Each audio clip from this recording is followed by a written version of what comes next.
Les pays occidentaux sont endettés depuis des décennies. Ce n'est pas nouveau. Et le problème, ce qui est grave, c'est qu'aujourd'hui, les États-Unis entraînent l'ensemble du monde dans leurs dettes et mettent l'ensemble du monde au bord de la faillite financière. C'est-à-dire, si les États-Unis s'effondrent, comme vous pensiez que ça peut arriver, et ça peut arriver, et si le dollar s'effondre, si le dollar n'est plus la monnaie de référence, ça va entraîner une très grave crise financière. Le système capitaliste veut l'enrichissement. Pour l'enrichissement, il lui faut l'accès aux matières premières, la liberté de commerce, le contrôle donc des activités économiques. Ce contrôle des activités économiques ne peut se faire que par le pouvoir politique. Pour ce pouvoir politique, on utilise ce qu'on appelle l'État. Alors ce pouvoir politique utilise l'État pour faire en sorte que les rapports de production qui sont favorables au capitalisme, c'est-à-dire la façon dont on organise l'économie, en faveur de celui qui a le capital, et non pas en faveur de celui qui travaille. Il faut que ce système puisse perdurer, perdurer, perdurer. Croyez-vous que ceux que vous allez esclavagiser vont vouloir rester esclavagisés? Non.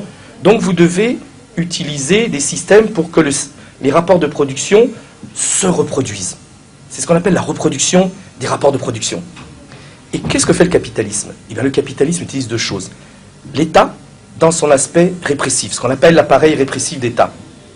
Système politique, justice, armée, police, pour faire régner son ordre, que lui a décidé. Alors pour ça, il utilise des politiques, des politiciens qu'il finance, parce que si vous voulez être président aux États-Unis, en France, en Russie ou ailleurs, il vous faut de l'argent. Qui va vous donner cet argent? Ce ne sont pas les pauvres, ce ne sont pas les chômeurs, ce ne sont pas ceux qui vont gagner 50 $ par mois. Ceux qui vont vous donner l'argent sont les capitalistes. Et c'est eux qui vont, en vous aidant, en vous produisant, faire en sorte que vous défendiez leur politique. Donc, une fois qu'ils sont au sommet de l'État, les lois sont organisées de manière à défendre le système capitaliste. Donc, on utilise l'appareil répressif d'État, comme l'ont fait les colonisateurs, pour prendre les matières premières, pour gagner plus d'argent, la finalité du capitalisme. Mais de l'autre côté, on sait que les peuples, même face à un appareil répressif d'État, peuvent se révolter, peuvent dire non. Et quelquefois renversent l'appareil répressif d'État. C'est ce qui s'est passé en Chine, en Corée du Nord, au Vietnam, au Cambodge, en Russie, en Mongolie, en Ukraine, dans beaucoup de pays. Donc pour éviter qu'il y ait une lutte des classes trop forte entre les capitalistes et le peuple, entre les exploiteurs et les exploités, au-delà de l'appareil répressif d'État, le capitalisme utilise ce qu'on appelle les appareils idéologiques d'État. C'est-à-dire il achète une sorte de consensus sur son système. De quelle manière? Par l'école. Les enseignements ne sont jamais neutres. Les enseignements sont toujours organisés d'une manière à orienter la pensée de l'élève pour qu'il puisse être au service du capitaliste. Les églises, vous le savez, vous, dans votre histoire coloniale, combien les églises ont été au service du pouvoir colonisateur, c'est-à-dire du capitalisme. La famille, dans laquelle on apprend les valeurs, il faut respecter son patron, il faut respecter ceci. Les médias ne sont pas neutres. Les médias sont détenus par des milliardaires dans l'ensemble. Et c'est ceux qui font l'information dans le monde. Ce sont les capitalistes qui dirigent les médias. Les partis politiques, qui financent les partis politiques en grande majorité dans la plupart des pays du monde? Et ce sont ceux qui ont l'argent. Ce sont ces capitalistes qui mettent à la tête des États ou à la tête de ministères des gens qui leur seront favorables. Donc, le capitalisme, là, vous voulez sa fin, vous voulez sa mort. Mais lui utilise les appareils répressifs d'État. Par la démocratie, hein, il n'a pas toujours besoin de dictature. Puisque par la démocratie, ceux qui peuvent se présenter, et notamment ceux qui peuvent se présenter au sommet, regardez dans les pays occidentaux combien il faut de l'argent pour se présenter au sommet, ont besoin d'argent. Donc c'est les capitalistes qui financent. L'information, c'est eux qui la financent.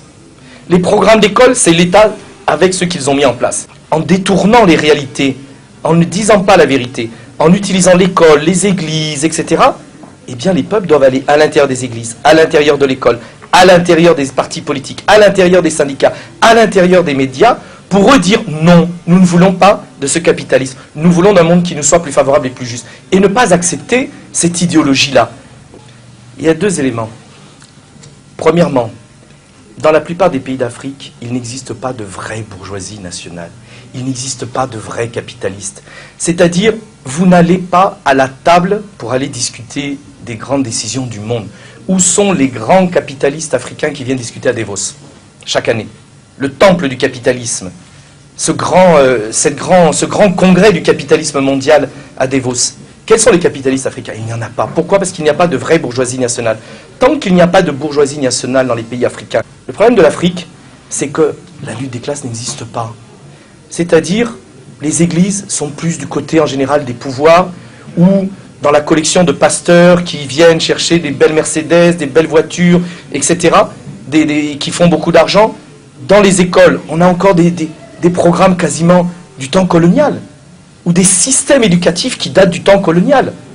L'appareil répressif d'État de beaucoup de pays africains est un appareil répressif d'État qui date du temps colonial. On n'a pas changé.